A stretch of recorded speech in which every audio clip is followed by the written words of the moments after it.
জানাজায় যাওয়ার পর আল্লাহ রাসূল সাল্লাল্লাহু আলাইহি ওয়াসাল্লাম যখন কবরের কাছে গেলেন, যাওয়ার পর কবরের পাশে জালাসা নবী বসে গেলেন। হাত্তা তাহাইনা ইলাল কবরি ওয়া লাম্মা ইউলহাদ, কবরের কাছে যখন আমরা বসলাম, কবরে এখনো লাশ রাখা হয় নাই, কবরের পাশে নবী বসলেন, আমরাও সামনে বসে গেলাম। কান্না আলা রুসিনা আত-তায়র, এমন ভাবে বসা যেন আমাদের মাথার উপর পাখি বসা। নবীজি মাটিতে হাঁটু গেড়ে বসে আল্লাহ রাসূল কান্না করতেছে। কান্না করতে করতে বাল্লাত তারাবিন দুমুইহি, চোখের পানিতে মাটিগুলা ভিজে যায়, চোখের পানিতে মাটি ভিজে যায়। সাহাবীদেরকে আল্লাহ নবী লক্ষ্য করে বললেন, ইয়া ইখওয়ানি লিমিসলি হাযা ফাআইদ্দু, এটার বাংলা হলো হে ভাই সব, হে ভাই সব, তোমরাও এই অবস্থার জন্য প্রস্তুত হও।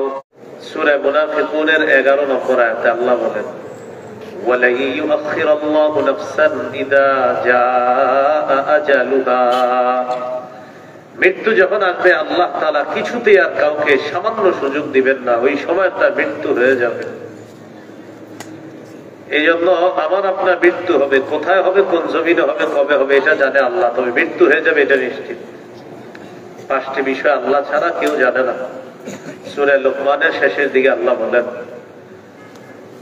রাসূলুল্লাহ সাল্লাল্লাহু আলাইহি সাল্লাম হাদিসের মধ্যেও বলেছেন, খামসুন লা ইয়ালামুহুন্না ইল্লাল্লাহ, 5টি বিষয় আল্লাহ ছাড়া কেউ জানে না।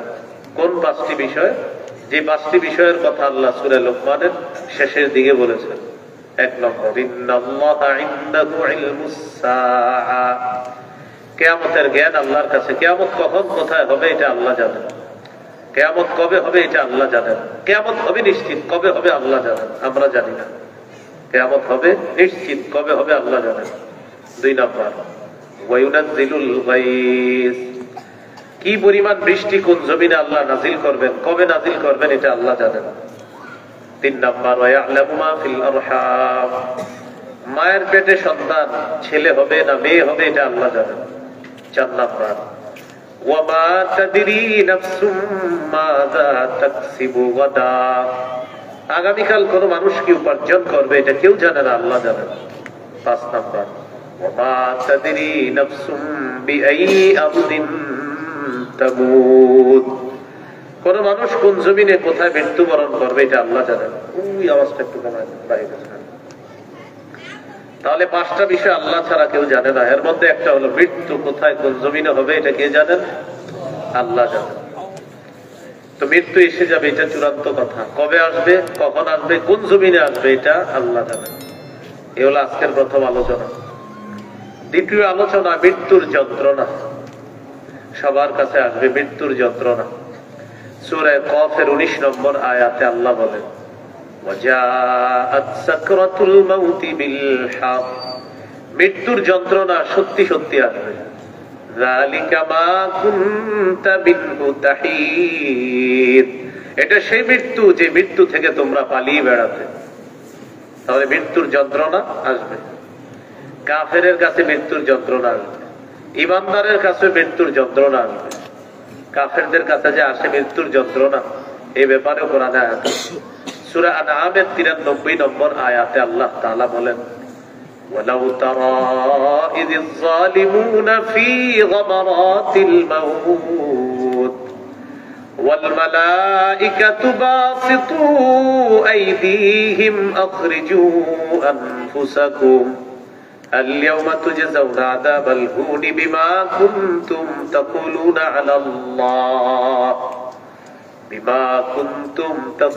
على الله غير الحق وكنتم عن آياته تستكبرون ولو ترى إذ الظالمون في غمرات الموت, নবী আপনি যদি দেখতেন জালেমদের অবস্থা, উদ্দেশ্য কাফেরদের, মৃত্যুর যন্ত্রণা আসার পর তাদের ছটফটানি যদি আপনি দেখতেন। ওয়াল মালাইকাতু বাসিতু আইদিহিম, ফেরেশতারা তাদের হাতগুলা বের করে রাখে, হাতগুলা বেলে দিয়ে বলে আখরিজু আনফুসাকুম, তাড়াতাড়ি তোমাদের আত্মাগুলা তোমরা বের করে দাও। কাফেররা মরতে চায় না, ফেরেশতারা বলবে তাড়াতাড়ি বের হও। আল-ইয়াওমা তুজজাউনা আযাবাল হুনি বিমা কুনতুম তাকুলুনা আলাল্লাহি গায়রাল হক। আজ তোমাদেরকে দেওয়া হবে লাঞ্ছনা এবং শাস্তি, তোমাদেরকে দেওয়া হবে পুরস্কার হিসাবে। নাউযুবিল্লাহ বলে তোমাদের প্রাপ্য হিসাবে তোমাদেরকে লাঞ্ছনাদায়ক শাস্তি দেওয়া হবে। কেন?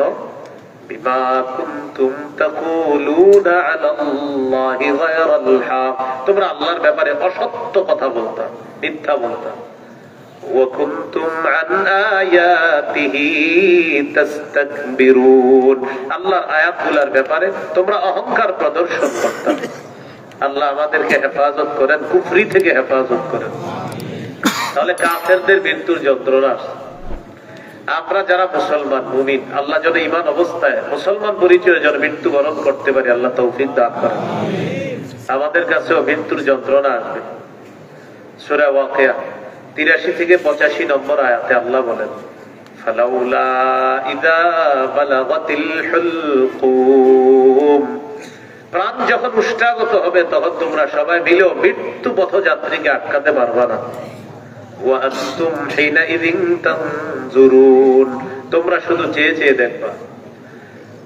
আল্লাহ তাআলা বলেন, ওয়া নাহনু আকরাবু ইলাইহি মিনকুম ওয়ালাকিন লা তুবসিরুন, তোমাদের চেয়ে আমি আল্লাহ তার অধিক নিকটবর্তী, কিন্তু তোমরা তা দেখো না। মৃত্যু পথযাত্রীর অধিক কাছে আমি আল্লাহ, তোমরা চেয়ে চেয়ে দেখতেছো, আমি তোমাদের চেয়ে আরো নিকটে তার। ওয়ালাকিন লা তুবসিরুন, তোমরা তা বুঝো না। আমরা বলি কি, লোকটা মনে হয় মারা যাবে, এরকম সবাই আসি আত্মীয় স্বজন, মৃত্যু পথযাত্রীর কাছে আল্লাহ বলেন আমি তার অধিক নিকটবর্তী, তোমরা তা দেখো না। সবাই মিলেও তাকে আর আটকাতে পারবে না। সূরা কিয়ামা 26 থেকে 30 নম্বর আয়াতে আল্লাহ বলেন, কাল্লা ইযা বালাগাতিত তারাকিয়া ওয়া কিলা মান রাক, যখন মৃত্যু এসে যাবে, প্রাণ যখন উষ্টাগত হবে, কখনো তোমরা তাকে আর আটকে রাখতে পারবা না। ওয়া কিলা মান রাক, বলা হবে ঝাড়ফুঁককারী কোথায়, ডাক্তার কবিরাজ কোথায়, এই অ্যাম্বুলেন্সটা আন তাড়াতাড়ি, বলি না আমরা। আল্লাহ বলেন, ওয়াযান্না আন্নাহুল ফিরাক, মৃত্যু পথযাত্রী নিশ্চিত হয়ে যাবে সে দুনিয়া থেকে বিদায় নিবে। ওয়ালতাফাতিস সাকু বিসাক, পায়ের নলা একটা নলা আরেকটার সাথে লেগে যাবে। ইলা রাব্বিকা ইয়াউমা ইযিনিল মাসাক, তোমার রবের দিকে তোমাকে সেদিন টেনে নেওয়া হবে, তোমাকে নিয়ে যাওয়া হবে তোমার রবের কাছে। মারা যাওয়ার পর আমরা বলি, অ্যাম্বুলেন্সটা 5 মিনিট আগে আইলে ভালো হইতো। মারা যাওয়ার পরে কি বলি, ডাক্তার সাহেব আরো 10 মিনিট আগে আসতেন। মারা যাওয়ার পরে এগুলার বললেন না, মারা যাওয়ার আগে বললেন, ডাক্তার সাহেব একটু আগে আসতে পারলেন না। ডাক্তারের কাছে তো নিতেই হবে, অ্যাম্বুলেন্স আনবেন, হসপিটালাইজড করবেন, সমস্যা নাই, কিন্তু মৃত্যুর পরে আর কিছু বললেন না। মৃত্যুর আগে বললেন, আহারে 10টা মিনিট আগে আসলে ভালো কেবিন পাইতাম, ভালো ডাক্তার পাইতাম, এটা মৃত্যুর আগে বলবেন। তো মৃত্যুবরণ করছে আর কিছু বলবেন না, শুধু ইন্না লিল্লাহি ওয়া ইন্না ইলাইহি রাজিউন, বাস। অন্য কিছু বলতে যাবেন তো মুখ দিয়ে উল্টা পাল্টা কথা বের হয়ে যেতে পারে। হ্যাঁ, এখন তো মারা গেছে, আমি আপনি যা বলবো আর লাভ নাই, মারা তো গেছি, শেষ। কিন্তু আমরা কি বলি, আরে লোকটা অকাল মৃত্যুবরণ করছে, নাউজুবিল্লাহ বলেন, পোস্টার করে পরে অমুকের অকাল মৃত্যুতে আমরা শোকাহত, আমরা তার বিদেহী আত্মার মাগফিরাত কামনা করছি, সৌজন্যে অমুক কালাম। আমরা অমুকের অকাল মৃত্যুতে শোকাহত। আচ্ছা, উনি কোন কালে মরলে ঠিক ছিল একটু বলেন তো আপনারা। এই যে লিখলাম অকাল মৃত্যু, তাহলে কবে মরলে ঠিক ছিল? মারা যাওয়ার পরে এগুলা লিখেন না। তাহলে অকাল মৃত্যু বলবো না, অকাল মৃত্যু উচ্চারণ করবো না, অকাল মৃত্যু লেখবো না।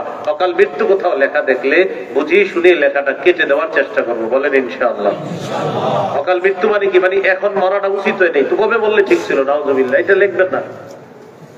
তিনি এই কয়দিনই হায়াত নিয়ে আসছে দুনিয়াতে, বাস আল্লাহ তাকে নিয়ে গেছে। তাহলে অকাল মৃত্যু আমরা বলবো না, এগুলো বলবো না। তাহলে মৃত্যুবরণ করার আগে ওই যে বলতে পারেন অ্যাম্বুলেন্সটা আরেকটু আগে আনতে পারলেন না, ডাক্তার আগে আসতো, এটা মৃত্যুর আগে। মৃত্যুবরণ করবে বাস, এখন আর দোষারোপ করেন না, মনে হয় এই কারণে ওই কারণে, এগুলো আর কিচ্ছু বললেন না। তিনি এখন আল্লাহর কাছে চলে গেছেন, এখন আমরা আল্লাহর কাছে দোয়া করা যে লোকটা কিভাবে জান্নাতি হয়। আল্লাহ আমাদেরকে কথাগুলা বুঝার তৌফিক দান করেন। তো আল্লাহ তাআলা বলেন, সেদিন তোমাকে তোমার রবের কাছে নিয়ে যাওয়া হবে। এই হলো মৃত্যুর যন্ত্রণা, আমার আপনার সবার কাছে আসবে। নবীদের কাছেও মৃত্যুর যন্ত্রণা আসছে।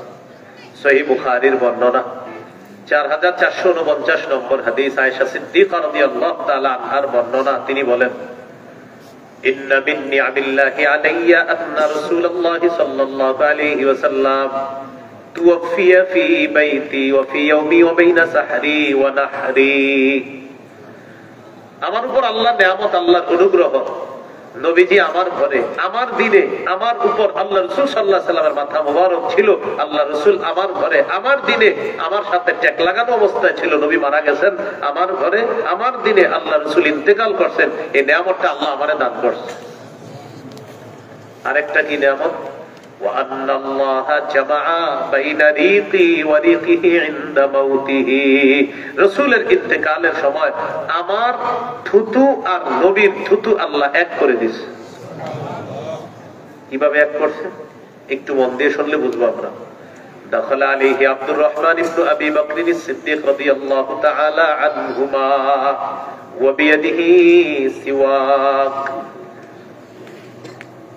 আবু বকর সিদ্দিক রাদিয়াল্লাহু তাআলা আনহুর ছেলে আব্দুর রহমান, এর মানে আম্মাজান আয়েশা সিদ্দিকা রাদিয়াল্লাহু তাআলা আনহার ভাই, নবীজির কাছে আসলেন, ওই ঘরে ঢুকলেন। তার হাতে একটা মেসওয়াক। কার হাতে? আম্মাজানের ভাই রাদিয়াল্লাহু তাআলা, মানে আব্দুর রহমান রাদিয়াল্লাহু তাআলা আনহুর হাতে একটা মেসওয়াক। নবীজি মেসওয়াকটার দিকে তাকায় দিয়েছে। তো আম্মাজান নবীজিকে জিজ্ঞাসা করলেন, আখুযুহু লাকা, হুজুর মেসওয়াকটা কি আপনাকে দিব, আমি এনে দিব? ফাআশারা বিরাসিহি নাম, মাথা নাড়িয়ে নাড়িয়ে বললেন, হ্যাঁ মেসওয়াকটা এনে দাও। আমি আমার ভাইয়ের কাছ থেকে মেসওয়াকটা নিলাম। নেওয়ার পর ফাতানাওয়ালতুহু, রাসূলুল্লাহ সাল্লাল্লাহু আলাইহি সাল্লামকে মেসওয়াকটা দিলাম। ফাশতাদ্দা আলাইহি, মেসওয়াক করতে নবীর কষ্ট হচ্ছে। ওই যে উপরের অংশটা নরম হতে হয়, হ্যাঁ, মেসওয়াকের উপরের অংশটা তো নরম না হওয়ার কারণে শক্ত, তো এই জন্য নবীজির কষ্ট হইতেছিল।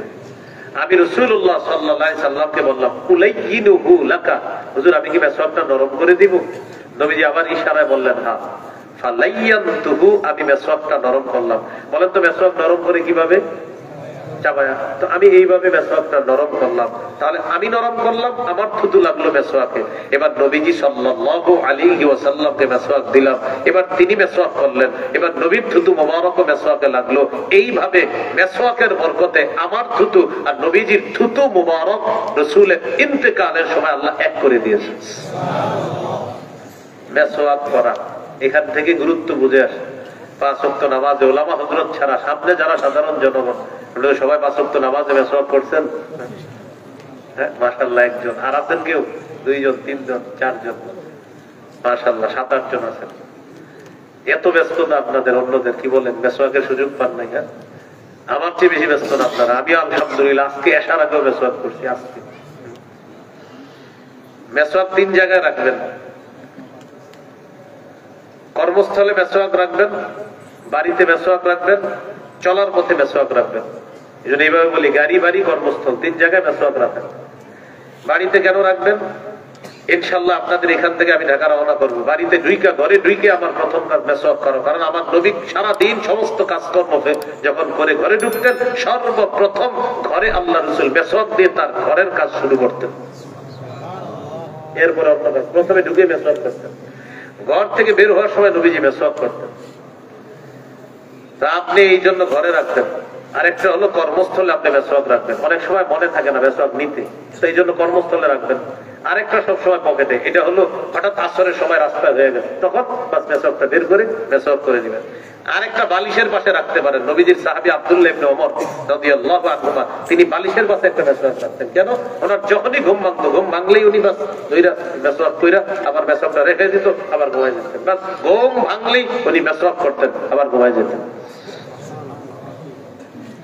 আল্লাহ আমাদেরকে এই কথাগুলো মনে রাখার তৌফিক দান করেন। রাসূলুল্লাহ সাল্লাল্লাহু আলাইহি সাল্লাম বলেন, জিবরিল আমিন আমাকে এত পরিমাণ মেসওয়াকের কথা বলছে, আমি চিন্তা করে ফেললাম যে আর না জানি মেসওয়াক করতে করতে আমার দাঁতগুলো ভেঙে ফেলতে হয় কিনা, এতটা পরিমাণ জিবরিল আমিন আমাকে মেসওয়াক করতে বলছে।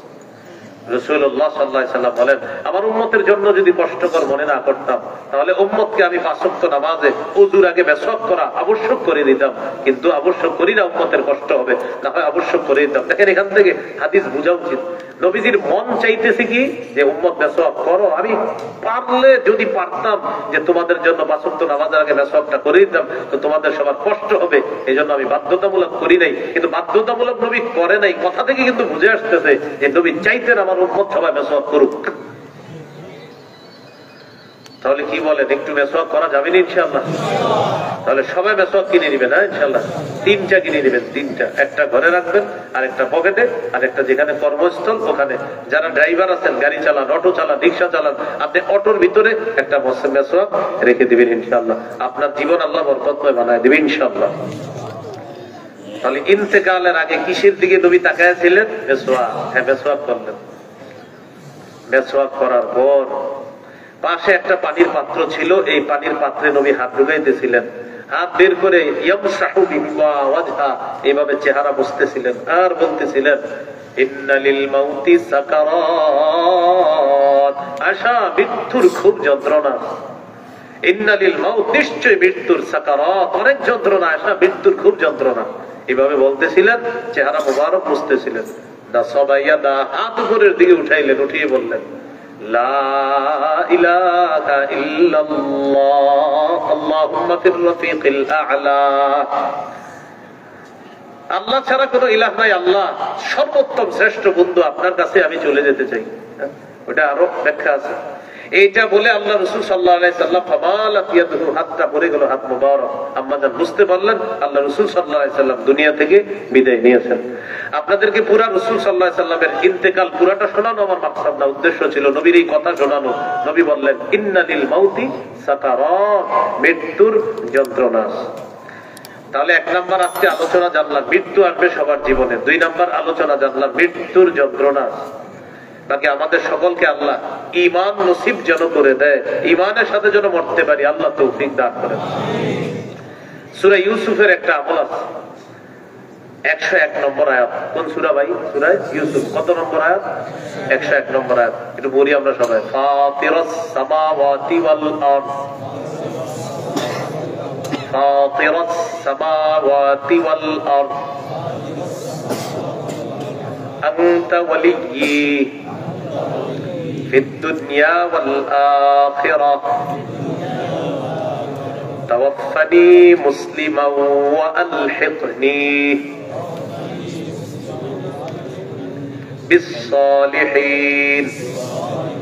আবার ফাতিরাস সামাওয়াতি ওয়াল আরদ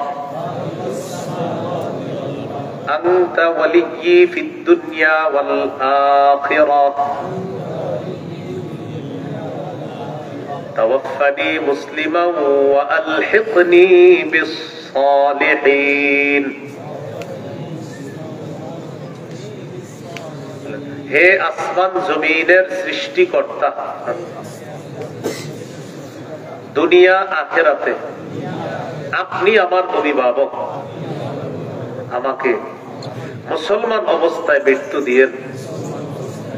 মৃত্যুর পর নেককারদের সাথে আমাকে মিলিয়ে দিয়েন। এই আয়াতটা ডেলি পড়বেন। হ্যাঁ, যখন মন যায়, আপনি হাঁটতেছেন পড়বেন, রিক্সায় বসে রয়েছেন পড়বেন। যদি কোরআন দেখা পড়েন ওযু লাগবে, আর যদি না দেখা পড়েন তাহলে ওযুও লাগবে না। ওযু ছাড়াও কোরআন না দেখে আপনি এটা পড়তে পারবেন।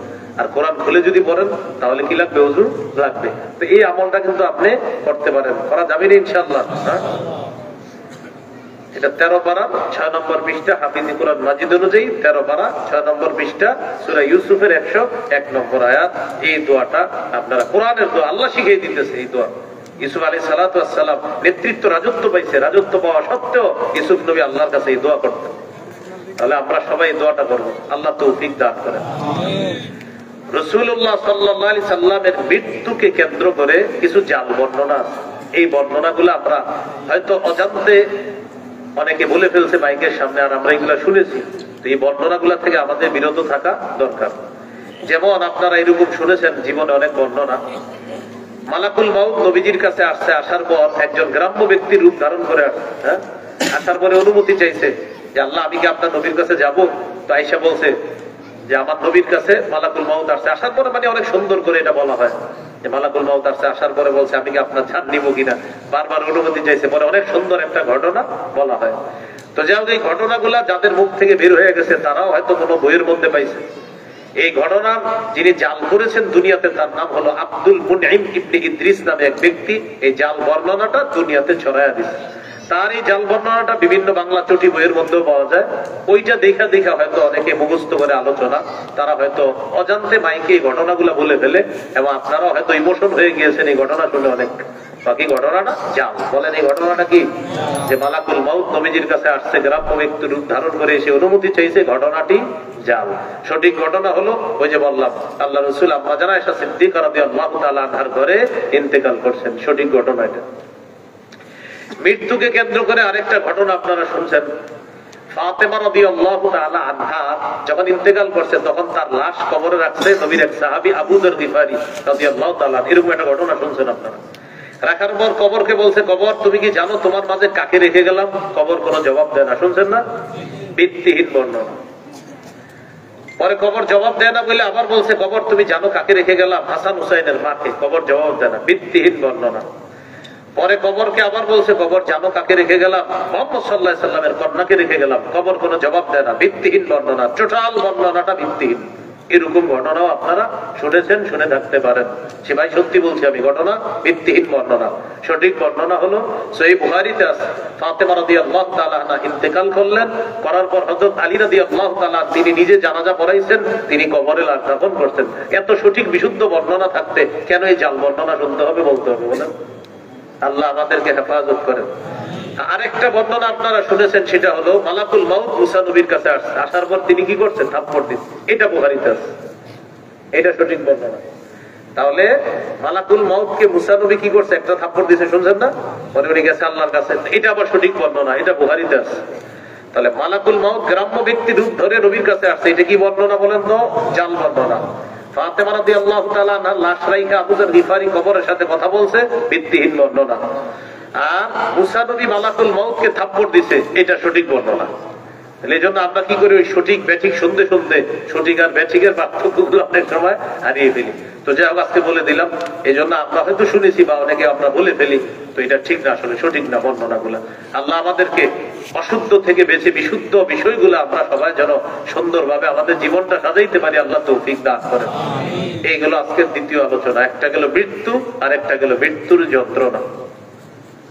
3 নম্বর আলোচনা, আপনার মৃত্যুর পরে আমাকে আপনাকে কবরে রেখে আসবে। একদিন রাসূলুল্লাহ সাল্লাল্লাহু আলাইহি সাল্লাম যাইতেছে এক জায়গায় সাহাবায়ে কেরামকে নিয়ে। দেখে একদল মানুষ এক জায়গায়। তো রাসূল সাল্লাল্লাহু আলাইহি সাল্লাম বললেন, আলামা ইজতামা আলাইহি হাউলা, আচ্ছা এই মানুষগুলো এখানে একত্রিত কেন হয়েছে? সাহাবীগণ জবাব দিলেন, আলা কবরিন ইয়াহফিরুনাহু ইয়া রাসূলুল্লাহ, হুজুর একটা কবরকে কেন্দ্র করে তারা একত্রিত হয়েছে, একটা কবর করা হচ্ছে। এবার দেখেন নবীজি কি করলেন। মানুষ এইভাবে নবীজি দুই দিকে ফাঁকা করতে করতে নবী কবরের সামনে গেলেন। কবরের সামনে, এই হলো কবর। আপনার কবর খনন করা হয়েছে, মাটিগুলো দুই পাশে রাখা হয়েছে, এখনো কবরে লাশ রাখা হয়নি। রাসূল সাল্লাল্লাহু আলাইহি সাল্লাম কবরের সামনে গিয়ে কি করলেন? জাসা আলা রুকুবাতাই, আল্লাহ রাসূল হাঁটু গেড়ে মাটিতে বসে গেলেন। আল্লাহ রাসূল সাল্লাল্লাহু আলাইহি সাল্লাম কবরের সামনে গিয়ে হাঁটু গেড়ে মাটিতে বসে গেলেন। এখন দেখেন, কবরের দুইটা পার থাকে, একটা এই পার আর একটা এই পার। নবীজি এই পাশে বসা মনে করেন। তো নবীজি বৈশা কি করতেছে? সাহাবী দেখার জন্য কবরের আরেক পাশে গেছে। কেন? যাতে ওই পাশ থেকে নবীজিরে দেখা যায় নবী কি করে। তো সাহাবী বলেন, আমি ওই পাশে গেলাম, যাওয়ার পর দেখি মাটিতে হাঁটু গেড়ে বসে আল্লাহ রাসূল কান্না করতেছে। কান্না করতে করতে বাল্লাত তারা বিন দুমুইহি, চোখের পানিতে মাটিগুলা ভিজে যায়, চোখের পানিতে মাটি ভিজে যায়। সাহাবীদেরকে আল্লাহ নবী লক্ষ্য করে বললেন, ইয়া ইখওয়ানি লিমিসলি হাযা ফাআইদ্দু, এটার বাংলা হলো, হে ভাই সব, হে ভাই সব, তোমরাও এই অবস্থার জন্য প্রস্তুত হও। অনুবাদটা কি? হে ভাই সব, লিমিসলি হাযা ফাআইদ্দু, আজকে তোমাদের এক ভাইয়ের জন্য যেভাবে কবর খনন করা হয়েছে, একটু পর তার লাশটা এখানে রাখা হবে, তোমার জন্য এইভাবে কবর খনন করা হবে। তোমার লাশটাও রাখা হবে। ও ভাই সবাই এই অবস্থার জন্য প্রস্তুত হয়ে যাও।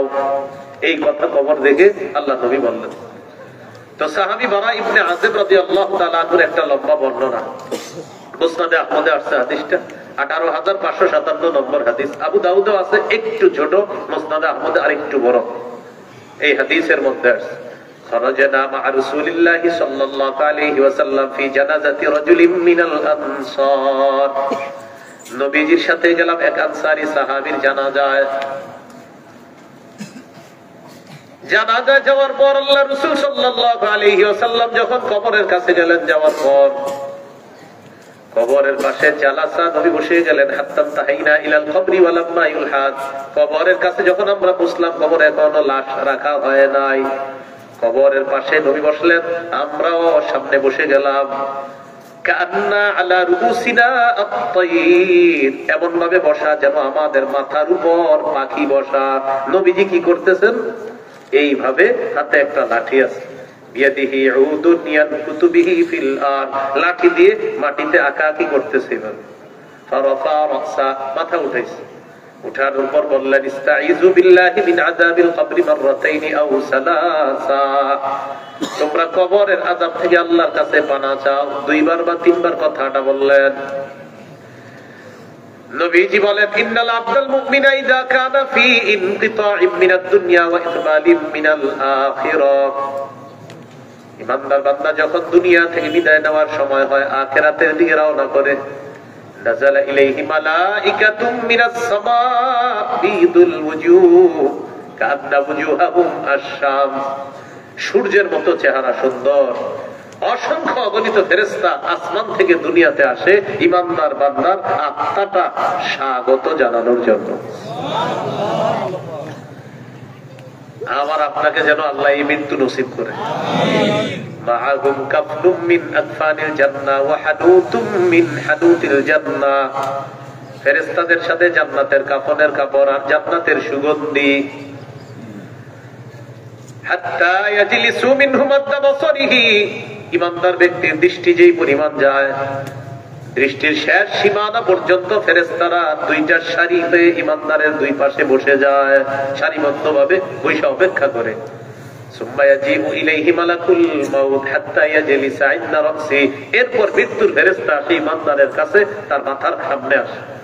আসার পর ইমানদারকে লক্ষ্য করে বলে আইয়াতুহান নাফসুল হামিদা, আরেক বর্ণনায় আইয়াতুহান নাফসুত তাইয়্যিবা, আর কোরআনে আসছে ইয়া আইয়াতুহান নাফসুল মুতমাইন্না, কোরআনে আসছে আইয়াতুহান নাফসুল মুতমাইন্না, আর হাদিসে আসছে আইয়াতুহান নাফসুল হামিদা বা আইয়াতুহান নাফসুত তাইয়্যিবা, হে পবিত্র আত্মা, উখরুজি, তুমি বের হও, ইলা মাগফিরাতিল্লাহি ওয়া রিদওয়ানি, আল্লাহর ক্ষমা আর আল্লাহর সন্তুষ্টির দিকে বের হও। উদ্দেশ্য হলো তুমি তাড়াতাড়ি বের হও, আল্লাহ তোমাকে মাফ করে দিয়েছেন, আল্লাহ তোমার প্রতি সন্তুষ্ট হয়ে গেছে।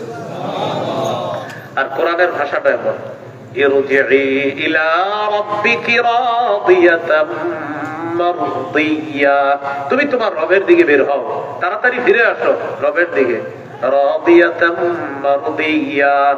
তুমিও সন্তুষ্ট আর তোমাকে সন্তুষ্ট করা হবে, রব তোমার প্রতি সন্তুষ্ট, তাড়াতাড়ি তুমি বের হও, আনন্দময় একটা জীবনের দিকে তুমি যাবা, সন্তুষ্ট চিত্তে তুমি তাড়াতাড়ি বের হও তোমার রবের দিকে। আর হাদিসে কি আসলো? রব তোমাকে মাফ করে দিয়েছেন, রব তোমার উপর খুশি হয়েছে, তুমি বের হও।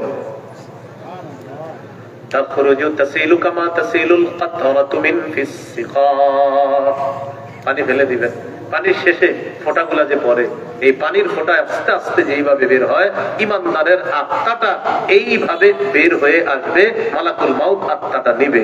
লাম ইয়াদউ ফি ইয়াদিহি তারফাতা আইন, চোখের পলক পরিমাণ আত্মাটা তার কাছে রাখতে পারবে না। সামনে ফেরেশতারা জান্নাতের কাফনের কাপড়টা বিছিয়ে দিয়ে বলবে তাড়াতাড়ি আত্মাটা এখানে দাও। এই মনে করেন জান্নাতের কাফনের কাপড়, তো কাপড়ের মধ্যে আত্মাটা দিবে, দেওয়ার পর এটা পেঁচাবে, পেঁচানোর পর জান্নাতের সুগন্ধি মাখবে, মাখার পর এই আত্মা নিয়ে ইয়াসআদুনা বিহা ইলাস সামা, আসমানের দিকে রওনা করবে। আর ওই আত্মা থেকে এত সুন্দর ঘ্রাণ বের হবে, হাদিসে আসছে কাআতিয়াবি রিহি মিসকিন উজিদাত আলা যাহরিল আরদ, মেশক আম্বরের ঘ্রাণ যা সারা পৃথিবীতে সুগন্ধময় বানায় দিবে। সুবহানাল্লাহ। ফেরেশতারা ঘ্রাণটা নিবে। তো ফেরেশতারা, আত্মা বহনকারী ফেরেশতারা যখন রওনা করবে আত্মা নিয়ে, فيمرون بها على ملأ من الملائكة فيقولون ما هذه الروح الطيبة। আত্মা বহনকারী ফেরেশতারা যখন অন্য ফেরেশতাদের সামনে দিয়ে এই আত্মাটা নিয়ে আসমানের দিকে যাবে, তারা জিজ্ঞাসা করবে এটা কার আত্মা, এই পবিত্র আত্মা কোথায় নিয়ে যাও? ফেরেশতারা জবাব দিবে ফুলান ইবনু ফুলান, এটা অমুকের সন্তান, অমুকের আত্মা। আসমানের দিকে নিয়ে যাচ্ছে। প্রথম আসমানের কাছে যাবে, যাওয়ার পর আসমান খোলার অনুমতি চাওয়া হবে, আসমান খুলে দেওয়া হবে, প্রথম আসমানে যাবে। প্রত্যেক আসমানে যাদের পাশ দিয়ে আত্মাটা নিয়ে যাবে প্রত্যেকে স্বাগত জানাতে জানাতে ইমানদারের আত্মাটা পরের আসমানে পাঠায় দিবে। প্রিয় ভাইয়ারা, বুঝে আসতেছে বিষয়গুলা? এইভাবে আত্মা যাইতে যাইতে হাত্তা ইউনতাহা বিহা ইলা সামাইস সাবিআ, সপ্তম আসমানে গিয়ে থামবে ফেরেশতারা। সুবহানাল্লাহ। কয় নাম্বার আসমানে? এবার তিনটা অংশ একসাথে আমরা বলবো। আগে বলে নেই, আল্লাহ তাআলা বলবে ওই ফেরেশতাদেরকে, উকতুবু কিতাবা আবদি ফি ইল্লিয়িন, আমার বান্দার আমলনামা ইল্লিয়িনের মধ্যে লিপিবদ্ধ করে দাও। সুবহানাল্লাহ। দেখেন, ইল্লিয়িনের মধ্যে যদি আমার আপনার আমলনামাটা মৃত্যুর পর লিপিবদ্ধ হয়ে যায়, ইনশাআল্লাহ টেনশনের কিছু নাই। মনে করবেন জান্নাতে যাওয়ার কাগজপত্র রেডি হয়ে গেল, এখন শুধু এক একটা ধাপ বাকি আছে, এই ধাপগুলা পাড়ি দিবেন, আল্লাহ জান্নাত দিয়ে দিবেন। কিন্তু ইল্লিয়িনের মধ্যে যেন আমলনামাটা রাখতে পারি, এরকম আমল করতে হবে। তো ইল্লিয়িনের মধ্যে আমলনামা রেখে দিবে। এবার তিনটা অংশ খুব মন দিয়ে শুনেন। দেহ, আত্মা, আমলনামা। দেহ, আত্মা, আমলনামা। দেহ হলো দুনিয়াতে, আত্মা হলো 7 নম্বর আসমানে, আমলনামা ইল্লিয়িনের মধ্যে। দেহটাকে আমরা কবরে দাফন করে দিলাম। এবার আল্লাহ তাআলা 7 নম্বর আসমানে যে আত্মা আছে, ফেরেশতাদেরকে বলবে আত্মাটা নিয়ে যাও দুনিয়াতে, আইদুহু ইলাল আরদ, এটা পৃথিবীতে আবার পৌঁছায় দাও।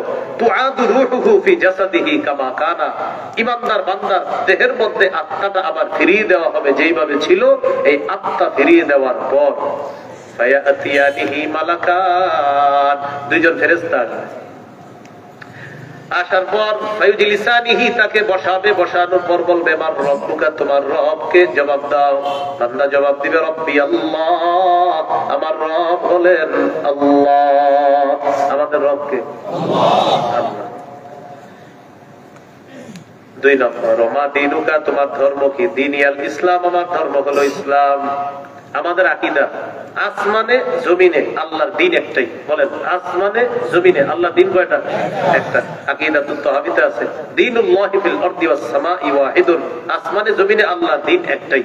শাইখুল ইসলাম ইবনে তাইমিয়া রাহমাতুল্লাহি আলাইহি লিখেছেন ফাতাওয়া ইবনে তাইমিয়ার মধ্যে, মান লাম ইয়াকিররা বাতিনান ওয়া যাহিরান আল্লাহ লা ইয়াকবালু সিওয়াল ইসলাম দীনান ফালাইসা বিমুসলিমিন, কেউ যদি বাহ্যিকভাবে বা আভ্যন্তরীণভাবে এই কথা স্বীকার না করে যে আল্লাহ ইসলাম ছাড়া অন্য কিছু গ্রহণ করবে না, এটা যদি কেউ স্বীকার না করে, মানে স্বীকার করতে হবে এটা যে ইসলাম ছাড়া অন্য কিছু গ্রহণ করবে না আল্লাহ তাআলা। কেউ যদি মনে করে না ইসলাম ছাড়া অন্য কিছু আল্লাহ গ্রহণ করতে পারে, ইবনে তাইমিয়া রাহিমাহুল্লাহ ফতোয়া দিয়ে দিয়েছেন ফালাইসা বিমুসলিমিন, সে মুসলমান না। ঠিক না? মুসলমান না। অনেক মুসলমান আছে মুখে মুখে বলে আর কি যে আমি ইসলাম পালন করি, কথার কথা, কিন্তু অন্তরে যদি তার এরকম থাকে না, আল্লাহ চাইলে মনে ইসলাম ছাড়া অন্য ধর্ম গ্রহণ করতে পারে, বাস ফালাইসা বিমুসলিমিন, সে মুসলমান না। কেন? সূরা আলী ইমরানের 85 নম্বর আয়াতে আল্লাহ বলেন ওয়া ইয়াবতাগি গায়রাল ইসলামি দীনান ফালাই ইউকবালা মিন, যে ব্যক্তি ইসলাম ছাড়া অন্য কোনো কিছুকে দিন হিসাবে কামনা করবে, এটা কিছুতেই গ্রহণ করা হবে না। ওয়া হুয়া ফিল আখিরাতি মিনাল খাসিরিন, সে আখিরাতে ক্ষতিগ্রস্তদের অন্তর্ভুক্ত হবে। তাহলে মনে প্রাণে বলেন তো আল্লাহর একমাত্র সত্য ধর্ম দিন কোনটা? ইসলাম। 2 নম্বর প্রশ্ন হবে কবরে, ওমা দিনুকা, তোমার ধর্ম কি? জবাব দিবে দিনিয়াল ইসলাম, আমার ধর্ম হলো ইসলাম। 3 নম্বর প্রশ্ন, মান হাদার রাজুলুল্লাযী বুইসা ফীকুম, এই মানুষটাকে চেনো কিনা যাকে তোমাদের মাঝে প্রেরণ করা হয়েছে? ওই ব্যক্তি বলবে হাদা নবী মুহাম্মাদুন সাল্লাল্লাহু আলাইহি ওয়াসাল্লাম, তিনি হলেন আমার নবী মুহাম্মদ সাল্লাল্লাহু আলাইহি ওয়াসাল্লাম। প্রশ্ন করবে আইনা ওয়াজাদতা হাদা, আচ্ছা তুমি এই প্রশ্নের জবাবগুলো কিভাবে পারলা? কিভাবে শিখলা তুমি? সুবহানাল্লাহ। তো এই ব্যক্তি বলবে ক্বারাতু কিতাবাল্লাহ, আমি দুনিয়াতে আল্লাহর কোরআন পড়েছিলাম, আল্লাহর কোরআন ওয়ালাদের সাথে সম্পর্ক রেখেছিলাম, সেখান থেকে আমি জেনেছিলাম যে তিনটা প্রশ্ন হবে, উত্তর দেওয়া লাগবে। আসমান থেকে ঘোষণাকারীর পক্ষ থেকে ঘোষণা আসবে, আন সাদাকা আবদি, ও ফেরেশতারা আর প্রশ্ন করা দরকার নাই, আমার বান্দাকে আমি আল্লাহ সত্যায়ন করে দিলাম, সে যা বলেছে সব সত্য কথা। এটা বলার পর আল্লাহ বলবেন আফরিশুহু মিনাল জান্নাহ, কবরের মধ্যে জান্নাতের বিছানা বিছায়া দাও। ওয়া আলবিসুহু মিনাল জান্নাহ, তার শরীরে জান্নাতের পোশাক পরায়া দাও। ওয়াফতাহু লাহু বাবান ইলাল জান্নাহ, কবর থেকে জান্নাত পর্যন্ত একটা দরজা খুলে দাও, পকেট গেট, এটা দরজা কবর থেকে জান্নাত পর্যন্ত। দরজা খুলে দেওয়ার পর ফিহা মিন রিহিহা ওয়া তিবিহা, জান্নাতের সুগন্ধি তার কবরের মধ্যে আসতে থাকবে। ফায়ুফসাহু লাহু ফি কবরিহি মাদ্দা বাসারিহি, ঈমানদারের দৃষ্টি যেই পরিমাণ যাবে এই পরিমাণ আলমে বরজখ তথা কবরের জগৎটা আল্লাহ প্রশস্ত করে দিবেন। সুবহানাল্লাহ। ওয়া ইয়াতানাওয়ারু লাহু, কবর আলোকিত হয়ে যাবে। কবর কি হবে? ঠিক আছে হ্যাঁ ঠিক আছে ঠিক আছে হ্যাঁ হ্যাঁ ঠিক আছে, আল্লাহ কবুল করুক। তো পরে আপনার কবর আলোকিত হবে। এই জন্য ইমানের পাওয়ার থাকলে আলাদা কিন্তু মোমবাতি টোমবাতি দেওয়া দরকার নেই। কি দেওয়া দরকার নেই? হ্যাঁ মোমবাতি জ্বালানো কি নাই দরকার নেই, মানে মোমবাতি টোমবাতি জ্বালায় না। ইমান যদি থাকে বাস আল্লাহ তাআলা তাকে শান্তিতে রাখবে। কেন আলাদা মোমবাতি টোমবাতি দেন বলেন? এগুলা দেওয়ার কোনো প্রয়োজনীয়তা নাই। আল্লাহ আপনাদেরকে হেফাজত করেন। এই হলো ইমানদারের হালাত। নবীজি হাদিসটা কোথায় বসে বলতেছে মনে আছে? কবরের সামনে। ওয়া ইন্নাল আবদাল ফাজিরা ইযা কানা ফি ইনকিতা'ইন মিনাদ দুনিয়া ওয়া ইসবালিম মিনাল আখিরাহ, পাপাচার বান্দা যখন দুনিয়া থেকে বিদায় নেওয়ার সময় হয়, আখিরাতের দিকে যখন রওনা করে, নাযালা ইলাইহি মালাইকাতুম মিনাস সামা সুদুল বুজুহ, কালো চেহারা বিশিষ্ট ফেরেশতারা দুনিয়াতে আসে। মাহুমুল মাসুহ, সালার বস্তা সালার চট নিয়ে আসে। পাপাচার বান্দার সামনে বসে যাবে, মালাকুল মাউত আসবে ভয়ঙ্কর রূপ ধারণ করে। আসার পর বলবে আইয়াতুহান নাফসুল খাবিসা, হে খারাপ আত্মা, খবিস আত্মা উখরুজি, তুই বের হ, ইলা সাকাতিল্লাহ, আল্লাহর গুসার দিকে তুই বের হ, আল্লাহর রাগের দিকে বের হ। আল্লাহ তোর উপর রাগান্বিত, আল্লাহ তোর উপর অসন্তুষ্ট, বের হ। রাগান্বিত, আল্লাহ রেগে আছে তোর। আল্লাহ পাপাচার বান্দার আত্মা যখন বের হবে, শরীরের পশমের কোনায় কোনায় আপনি কাটা দিয়ে আঘাত করলে যে পরিমাণ আঘাত হবে, এই পরিমাণ কষ্ট দিয়ে তার আত্মাটা বের করা হবে। আরো অনেক বর্ণনা আসছে। এইভাবে কষ্ট দিয়ে আত্মাটা বের করার পর ওই যে সামনে বসা যারা, তারা ওই চটের মধ্যে সালার বস্তার মধ্যে এটা নিয়ে নিবে, নিয়ে পেঁচায়া এটা নিয়ে রওনা করবে। দুর্গন্ধ বের হবে, পুরো দুনিয়াটা দুর্গন্ধযুক্ত হয়ে যাবে। ফেরেশতারা বলবে মা হাদিহির রূহুল খাবিসা, এই খারাপ আত্মাকা কোথায় নিয়ে যাও? ফেরেশতারা জবাব দিবে ফুলান ইবনে ফুলান, এটা অমুকের সন্তান, অমুকের আত্মা। এটা নিয়ে যাচ্ছি কোথায়? আসমানের দিকে। প্রথম আসমানের কাছে যাবে, যাওয়ার পর অনুমতি চাইবে আসমানের দরজা খোলার। আল্লাহ তাআলা বলবেন আসমানে উঠানোই দরকার নেই এটাকে, উক্তুবু কিতাব আবদি ফি সিজ্জিন, ওর আমলনামা সিজ্জিন নামক একটা জগৎ আছে, ওটার মধ্যে লিপিবদ্ধ করে দাও। ওই সিজ্জিন এটার মধ্যে তার আমলনামা লেখা দাও। তাহলে পাপাচারের আমলনামা সিজ্জিনে চলে গেল, কবরে দেহ চলে গেল, আত্মাটা তার কবরে তার দেহের মধ্যে ফিরিয়ে দেওয়া হবে। দুই ফেরেশতা আসবে, ভয়ঙ্কর রূপ নিয়ে, দেখেই ভয় পেয়ে যাবে, বসাবে। তাফসীর ইবনে কাসির যে ব্যাখ্যা আসছে, আল্লাহ এতে দেখেই ভয় পেয়ে যাবে। কি উত্তর দিবে? প্রশ্ন করবে মার রব্বুকা, তোমার রবকে? হা হা লা আদরি, জানি না। ওমা দীনুকা, ধর্ম কি? হা হা লা আদরি, জানি না। ওমান হাযার রাজুলুল্লাযী বুইসা ফীকুম, মানুষটাকে চিনো কিনা? না, জানি না। আসমান থেকে আওয়াজ আসবে আন কাযাবা আবদি, আমার বান্দা মিথ্যা বলছে। আফরিশুহু মিনান নার, কবরের মধ্যে আগুনের বিছানা বিছায়া দাও। ওয়ালবিসুহু মিনান নার, শরীরে আগুনের পোশাক পরায়া দাও। কবর থেকে জাহান্নাম পর্যন্ত একটা দরজা খুলে দাও। কবরের উত্তপ্ত হাওয়া, গরম পানির ইত্যাদির হাওয়া তার কবরের মধ্যে লু হাওয়া আসতে থাকবে, উত্তপ্ত হাওয়া তার কবরে আসতে থাকবে। আসার পর তার কবরের দেয়াল গুলা, মাটি গুলা, ছাদ গুলা গরম হয়ে যাবে। এটা আল্লাহ কোরআনে বলেছেন, লাহুম মিন জাহান্নামা মিহাদু ওয়া মিন ফাওকিহিম গাওয়াশ। বিছানা, আগুনের বিছানা, ছাদটা আগুনের ছাদ, পাশে দাঁড়ায় থাকবে একজন ডান্ডা নিয়ে। ইয়াদরিবু দরবা, একটা আঘাত করবে। ইয়াসিহু সাইহা, এমন জোরে একটা চিৎকার মারবে সারা পৃথিবীর জিন ইনসান ছাড়া সবাই তার চিৎকারের আওয়াজ শুনতে পাবে। ওই ব্যক্তির চিৎকারের আওয়াজ। প্রিয় যুবক ভাইয়ারা, নামাজ ধরেন, নামাজ ধরেন, মৃত্যু সহজ হবে ইনশাআল্লাহ। নামাজ ধরেন, কি ধরেন? নামাজ ধরেন, মৃত্যু সহজ হবে। আমাদের বর্তমানে সবাই, আমরা সব জায়গায় খুশি, শুধু আল্লাহর সাথে আমরা রাগ করি বেশি। ভাই কোথায় যান? চাকরিতে যাই, বেতন এত এত, খুশি, খুব খুশি। ভাই নামাজে আসেন, লুঙ্গিটা ভালো না কেন? আল্লাহর সাথে আপনার এত কি সমস্যা যে আপনার লুঙ্গিটা ভালো থাকে না? আপনি দুনিয়ার সবগুলা কাজ করতে পারলেন, শুধু আল্লাহর কাজের সময় বললেন আপনার লুঙ্গিটা ভালো না। আপনারে আল্লাহ আল্লাহ আল্লাহ আপনারে এই বাতাস দিল, আলো দিল, ফিরি ফিরি সবকিছু দিচ্ছে আপনাকে। আপনি সবার সবকিছু পালন করতেছেন, আপনি কাজ করতেছেন, বেতন পাবেন, বেতন পেয়ে মহা খুশি, চাল ডাল আনবেন ঘরের জন্য, খুশি আর খুশি, হাসি আর হাসি। ভাই নামাজে চলেন, আপনার চেহারাটা কালো হয়ে গেল, বললেন এত প্যাক প্যাক করেন না তো, 1 ঘন্টা পরে আসেন, এই জানতো খুব মুসল্লি হয়ে গেছে, দরবেশ হয়ে গেছে, এগুলা বলে আপনি সরাই দিলেন। কেন আল্লাহর সাথে আপনি এত ঘোষণা কেন বলেন?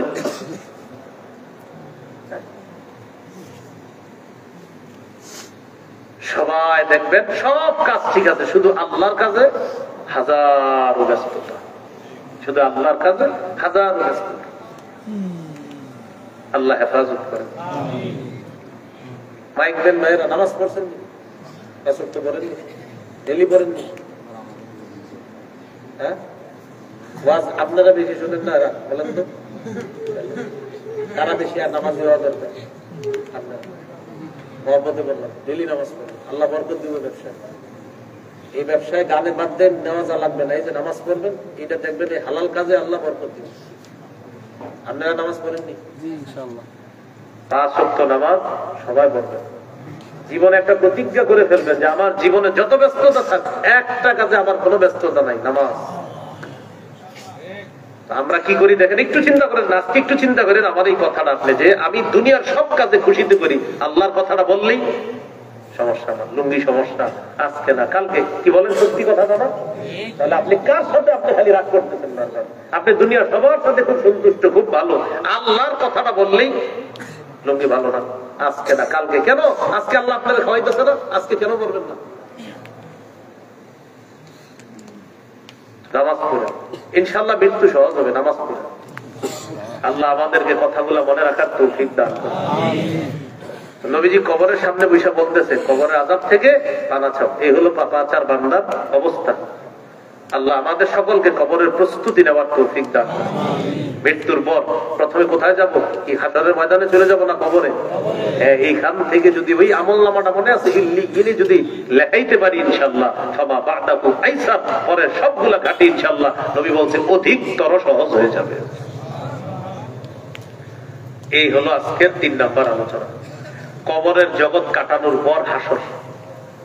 এটা হলো 4র্থ আলোচনা। হাসরের ময়দানে আল্লাহ একটা ওজনের পাল্লা স্থাপন করবেন। সূরা আম্বিয়াতে আল্লাহ বলেন, ওয়ানাদউল মাওয়াজিনাল কিসত লিয়াউমিল কিয়ামাতি ফালা তুজলামু নাফসুন শাইআ। আমি কিয়ামতের ময়দানে ইনসাফের দাড়ি পাল্লা স্থাপন করব। ইনসাফের দাড়ি পাল্লা সমূহ স্থাপন করব। আল্লাহ বলেন ইনসাফের দাড়ি পাল্লা সমূহ। দাড়ি পাল্লা কিন্তু একটা। হুজুর আছে আমার পাশে, অনেক বড় আলেম দিন। দাড়ি পাল্লা কিন্তু একটা, কিন্তু আল্লাহ দাড়ি পাল্লা সমূহ কেন বললেন? হুজুর আছে এই জন্য বললাম, এই হাদিস হুজুরে বেশি পড়ায়। বুখারীর শেষ হাদিস তো, বিভিন্ন মাদ্রাসায় শেষের দিকে প্রায় মাদ্রাসায় এই হাদিসের তাকরীর করার জন্য হুজুর সহ আরো বড় বড় উলামা একরাম, আমাদের মুরব্বিদেরকে নেওয়া হয়। তো এখানে মাওয়াজিন বলছে যে ওজনের পাল্লা সমূহ, আসলে ওজনের পাল্লা কিন্তু একটা। আল্লাহ বহু বচন কেন বলছে? ওজন করা হবে আমাদের কোটি কোটি মানুষকে। এই কোটি কোটি মানুষের আধিক্যতা আরো অনেক ব্যাখ্যা আছে, এটাও একটা ব্যাখ্যা। আধিক্যতার দিকে লক্ষ্য করে আল্লাহ বলছেন ওজনের পাল্লা সমূহ আমারে মাপবে, আপনারে মাপবে, অমুককে মাপবে, এইভাবে ওজনের পাল্লা স্থাপন করবে। স্থাপন করার পর তো বিচার ব্যবস্থা শুরু হবে। আমাদের নবীজির সুপারিশের মাধ্যমে শুরু হবে বিচার ব্যবস্থা। সহিহ বুখারী 4712 নম্বর হাদিস, বিখ্যাত হাদিস, এটা আমাদের অনেকে অনেকবার শুনছে। সবাই পেরেশান হয়ে আদম নবীর কাছে যাবে, তিনি পাঠাইবে নূহ নবীর কাছে, তিনি পাঠাবেন মুসা ইব্রাহিম নবীর কাছে, তিনি পাঠাবেন মুসা আলাইহিস সালামের কাছে, তিনি পাঠাবেন ঈসা আলাইহিস সালাতু সালামের কাছে। ঈসা নবী সকলকে নিয়ে যাবে আমাদের নবীর কাছে। নবীজি বলেন ফায়াতুনি, সবাই আমার কাছে আসবে, আসার পর আমি তাদেরকে নিয়ে যাব, আমি তাদেরকে নিয়ে আমার রবের কাছে যাব। আকাউ সাজিদান লিরাব্বি, আমি সিজদায় পড়ে যাব। আল্লাহ আমাকে চারটা কথা বলবে, ইরফা রাসা, হাবিব মাথা উঠান, কুল তুসমা, আপনি বলেন আপনার কথা শোনা হবে, তিন সালতুত, আপনি চান আপনাকে দেওয়া হবে, চার ইশফা তুশাফা, আপনি সুপারিশ করেন মঞ্জুর করা হবে। আমাদের নবীজির সুপারিশে বিচার ব্যবস্থাটা কি হবে, শুরু হবে। ঠান্ডা বেশি পড়তেছে না আজকে? আমাদের নবীজি সাল্লাল্লাহু আলাইহি সাল্লামের সুপারিশের মাধ্যমে আপনার বিচারটা শুরু হবে। তো বিচার ব্যবস্থা যখন শুরু হবে প্রিয় ভাইয়েরা, তখন ওজনের পাল্লায় হয়তো আমল ওজন হবে। 2 নাম্বার, আমলটাকে একটা দেহের রূপ দিয়ে ওইটাকে ওজন করা হবে হয়তো। 3 নাম্বার, আমলকারীকে ওজন করা হবে। আমলকারী মানে আমার আপনারে ওজন করা হতে পারে। আমাদের ভিতরে আত্মা যেমন আছে, এই আমল ভালো খারাপটা আমাদের ভিতরে আল্লাহ দিয়ে আমারে আপনারে ওজনে পাল্লায় উঠায় দিবে। এটা দুনিয়াতে কিন্তু আছে, এটা স্যাম্পল বুঝে মেশিনে উঠি উঠা মাপে না ওজন, এরকম। 4 নাম্বার, আমল নামা মাপা হবে। তাহলে আমল মাপা হবে, অথবা আমলকে একটা দেহের রূপ দিয়ে এটাকে মাপা হবে। 3 নাম্বার, আমলকারীকে মাপা হবে। 4 নাম্বার, অথবা আমল নামা মাপা হবে। সবগুলার আলাদা আলাদা ব্যাখ্যা। বাকি ইমাম বুখারী রাহমাতুল্লাহির বক্তব্য হলো আমল মাপা হবে। এই জন্য উনি বলেছেন আল্লাহ আমালা বানি আদম ওয়া কওলাহুম ইউজান, যে আল্লাহ তাআলা সেদিন মাপবেন হলো কোনো আদমের আমল এবং কথা মাপবেন। অন্যান্য মুহাদ্দিসিন কেরামের ব্যাখ্যা হলো কথাও মাপতে পারে, আমলও মাপতে পারে, আমলকারীকেও আল্লাহ ওজন করতে পারে, অথবা আমল নামা ফেরেশতারা যা লিখে রাখতেছে এগুলাকে আল্লাহ ওজনের পাল্লায় দিবে। ওই যে একটা হাদিস আছে আপনার তিরমিজির, ইন্নাল্লাহা সায়ুখাল্লিসু রাজুলাম মিন উম্মতি ইয়াউমাল কিয়ামাহ আলা রুউসিল খালাইক, কিয়ামতের ময়দানে আল্লাহ তাআলা আমার উম্মতের এক ব্যক্তিকে সমস্ত সৃষ্টির সামনে উপস্থিত করবে, করার পর ফায়ানশুরু আলাইহি 99 সিজিল্লা কুল্লু সিজিল্লিন মিসলু মাদ্দিল বাসার, আল্লাহ তার সামনে 99টা আমলের খাতা খুলে দিবে, দফতর খুলে দেওয়ার পর আল্লাহ তাকে বলবে না তুনকিরু মিন হাযা শাইআ, একটু তাকায় দেখো আমল একটাও স্বীকার করো কিনা। সে বলবে না মাবুদ সব স্বীকার করি, তো অনেক মন্দ আমল আছে। ফাতুখরাজু বিতাকাতুন ফিহা আশহাদু আল্লা ইলাহা ইল্লাল্লাহ ওয়া আশহাদু আন্না মুহাম্মাদার রাসূলুল্লাহ, একটা ছোট্ট কাগজ বের করা হবে, কাগজের মধ্যে লেখা আশহাদু আল্লা ইলাহা ইল্লাল্লাহ ওয়া আশহাদু আন্না মুহাম্মাদার রাসূলুল্লাহ, এটা লেখা। আল্লাহ তাআলা বলবেন উহদুর ওয়াজনাক, ওজনের পাল্লার কাছে যাও। বান্দা বলবে আল্লাহ এই ছোট্ট কাগজটা এতগুলা 99টা, তাও এক একটা কতটুকু মিসলু মাদ্দিল বাসর, আপনার দৃষ্টির সীমানা যতটুকু যাবে এতটুকু পর্যন্ত এক একটা খাতা মানে আপনার দৈর্ঘ্য বড়, তো বড় বড় 99টা। আল্লাহ বলবে যাও তুমি ওজনের পাল্লার কাছে যাও। ফাতুদাউ সিজিল্লাতু ফি কিফা ওয়া তুদাউল বিতাকাতু ফি কিফা, পাল্লার এক পাশে দেওয়া হবে আপনার ওই 99টা খাতা, আরেকটাতে দেওয়া হবে ওই একটা যেটার মধ্যে আশহাদু আল্লা ইলাহা ইল্লাল্লাহ এটা লেখা। দেওয়ার পর তাশাতিস সিজিল্লাত ওয়া তাকুলাতিল বিতাকা, 99টা এটা হয়ে যাবে হালকা, আর আশহাদু আল্লা ইলাহা ইল্লাল্লাহ লিখিত ছোট্ট কাগজটা এটা হয়ে যাবে ভারী, সে জান্নাতি হয়ে যাবে। হাদিসের শেষে সুন্দর একটা কথা বলছেন নবী, লা ইয়াদখুলু মা'আসমিল্লাহি শাইউন, অনুবাদটা আমি আপনাদেরকে সহ করতে চাই।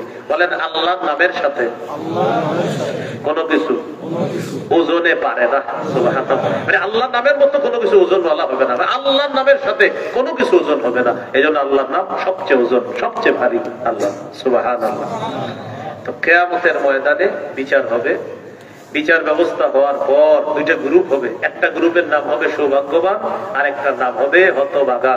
সূরা হুদের 104, 5, 6, 7 নম্বর আয়াতে আল্লাহ বলেন ওয়া মা নুআখিরুহু ইল্লা লিআজালিম মা'দুদ, কিয়ামতের বিষয়টা আমি মুলতবি করে রেখে দিলাম, ইল্লা লিআজালিম মাদুদ, নির্দিষ্ট কয়েকটা দিনের জন্য মুলতবি করে রেখে দিলাম। গনে গনে কিছু দিনের জন্য নির্দিষ্ট একটা সময় পর্যন্ত কিয়ামতের বিষয়টা আমি মুলতবি করে রেখে দিলাম, সময় মতো ঘটায়া দিব। ঘটানোর পর কি হবে?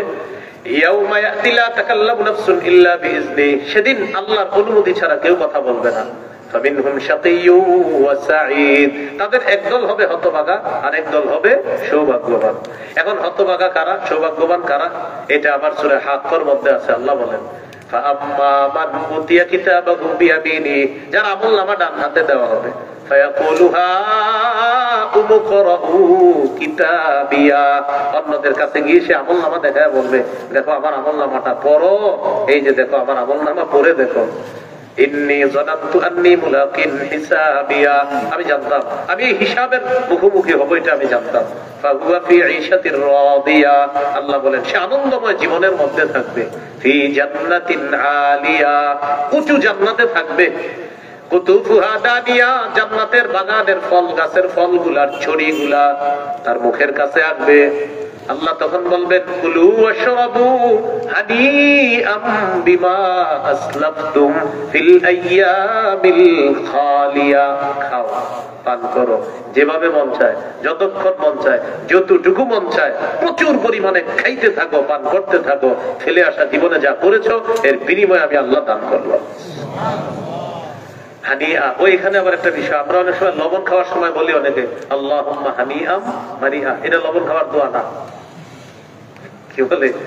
আল্লাহুম্মা হানিআম মারিআ, এটা কিন্তু লবণ খাওয়ার দোয়া না। বিসমিল্লাহির রহমানির রহিম বলে লবণ নিবেন বাস। কিন্তু আল্লাহুম্মা হানিআম মারিআ অনেকে এটা পড়ে ফেলে, যে এটা লবণ খাওয়ার কিনা দোয়া না। এটা আসলো তো এই জন্য বলে দিলাম এই জায়গায়। এই হলো ডান হাতে আমলনামা যার দেওয়া হবে, এটা হলো সৌভাগ্যবান। ওয়াম্মা মান উতিয়া কিতাবাহু বিশিমালি, যার আমলনামা বাম হাতে দেওয়া হবে সে বলবে ইয়া লাইত, ফায়াকুলু ইয়া লাইতানি লাম উতা কিতাবিয়া, হায় আমার আমলনামা যদি আমাকে দেওয়া না হতো। ওয়ালাম আদরি মা হিসাবিয়া, আমি যদি আমার হিসাব না জানতাম। ইয়া লাইতাহা কানাতিল কাদিয়া, মৃত্যুই যদি আমার চূড়ান্ত ফয়সালা হয়ে যেত। মা আগনা আন্নি মালিয়া, আমার সম্পদ আমার কোনো কাজে আসলো না। হালাকা আন্নি সুলতানিয়া, আমার প্রভাব আমার প্রতিপত্তি সব শেষ হয়ে গেল। সুলতানিয়া, আমার রাজত্ব খতম হয়ে গেল, কোনো কাজে আসলো না। আল্লাহ বলবেন খুজুহু, ধরো এটাকে, ফাগুল্লুহু, বেড়ি পড়াও, সুম্মাল জাহিমা সাল্লু, জাহান্নামের পারে নিয়ে ধাক্কা মারো, সুম্মা ফি সিলসিলাতিন যারউহা সাবউনা দিরাআন ফাসলুকু, লোহার শিকল এটার দিয়ে পেঁচাও, 70 গজ শিকল নাকের ছিদ্র দিয়ে ঢুকানো হবে। মুফাসসিরিন কেরাম লিখেছেন পিছনের রাস্তা দিয়ে বের করে এই শিকলে তারে পেঁচায়া জাহান্নামের আগুন নিক্ষেপ। হতভাগা, মানে এটা কি? তাহলে দুই দল কিয়ামতের ময়দানে, সৌভাগ্যবান হতভাগা। সৌভাগ্যবান জান্নাতে থাকবে, হতভাগারা জাহান্নামে থাকবে। এই চারটা আলোচনা আমরা মনে রাখবো। আল্লাহ আমাদের সকলকে সৌভাগ্যবান যেন হতে পারি আল্লাহ তৌফিক দান করেন।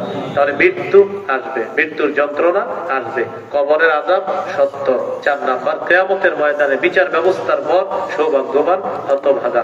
আল্লাহ যেন আমাদেরকে সৌভাগ্যবান হতে পারি আল্লাহ তৌফিক দান করেন।